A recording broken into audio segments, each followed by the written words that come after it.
Dak terima anaknya bernama Embili Putra Pratama sudah menjadi korban pengeroyokan dengan senjata landep di Jalan Angkatan 45 Jabo PS Mall, sehingga ngalami luka-luka. Bahril selaku abah bikin laporan polisi.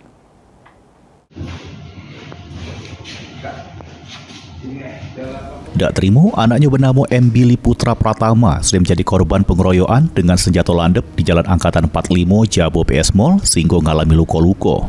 Bahril, warga Jalan RE Marta Dinata, Lorong Amal, Kecamatan Ilir Timur 2 Palembang, datangi sentra pelayanan kepolisian terpadu SPKT Polrestabes Palembang bikin laporan polisi.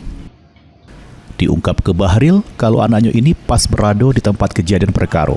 Tiba-tiba diserang oleh sekelompok uang dengan guna ke senjata landep, sehingga ngalami luka tuja di kepala, di tangan, sama di pahanya. Ditambah ke Bahril kalau sang anak ini sebelumnya tidak pernah cerita ada masalah apapun di luar. Mantu aku yang telepon kasih tahu kalau anak kita nih ada rumah sakit Agami. Permasalahannya kok belum tahu sih. Belum tahu ya? Iya. Di sini banyak bacokannya nggak? banyak juga sih. Luka bacokan? Iya. Di mana Kak? Di tangan, di paha. Berapa bacokan Kak sekitar Kak?